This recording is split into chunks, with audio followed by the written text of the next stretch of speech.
Hi kids, welcome to G-Man Kid Zone. And today we're gonna read 5-minute Avengers Stories. And the story that we're gonna read today is The Case of the Missing Flerken. It was a beautiful day in Lower Manhattan. Carol Danvers was enjoying her usual morning routine. She grabbed the newspaper, flipped to the funny pages, poured herself a bowl of cereal, and reached over to pat Chewie's head. But Chewie wasn't there. Chewie's Carol's pet, Flerken, and looks just like a cat. Chewie, Carol called.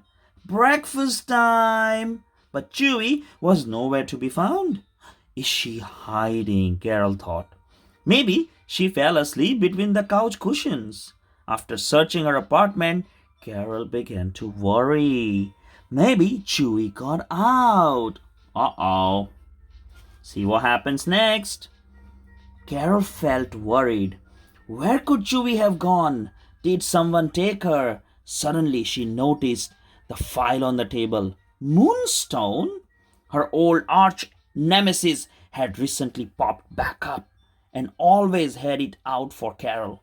In fact, Moonstone had disguised herself as Carol before, so she may tricked Chewie into living with her. Carol changed into her Captain Marvel suit and prepared to go look for Moonstone. But more eyes were always helpful on a search. Let's see who might be available, she said to herself. Uh-oh, this is getting mysterious.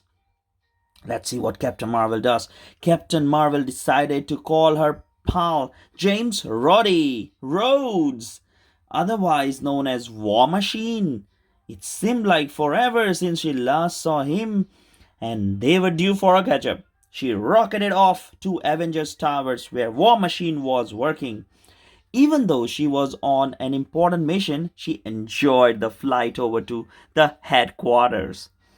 Roddy was in a super boring meeting when Captain Marvel flew up to the top floor window to get his attention. I need your help on a mission to rescue Chewie, she told him.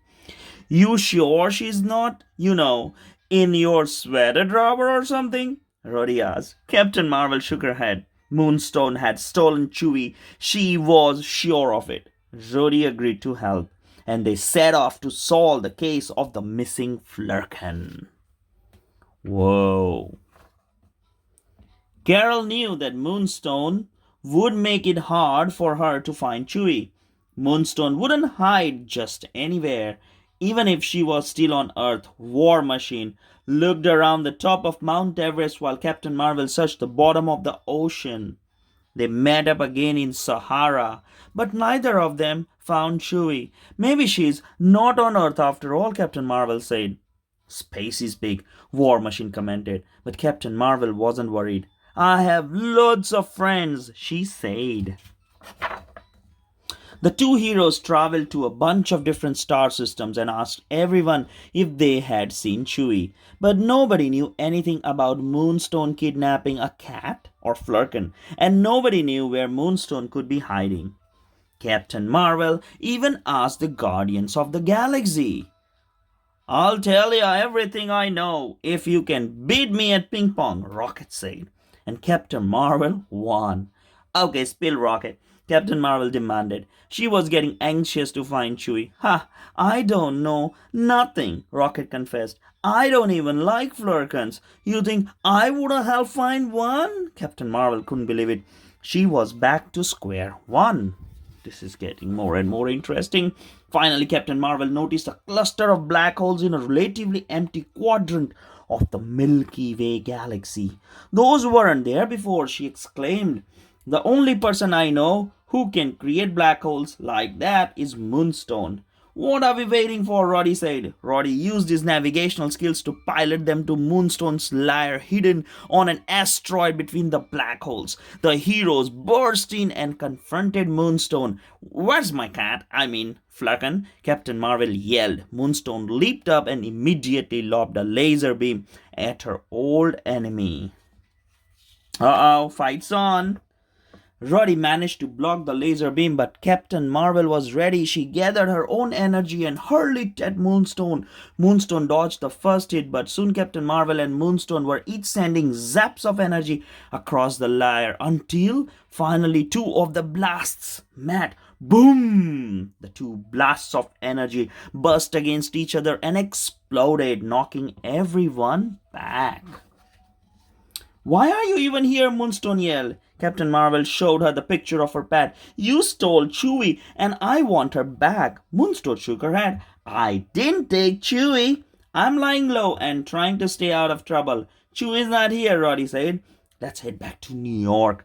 Captain Marvel was embarrassed and sad. She really missed Chewie and had been sure she would find her with Moonstone. If she wasn't there, where on earth could Chewie be? Captain Marvel and Roddy flew back to Carol's apartment in New York.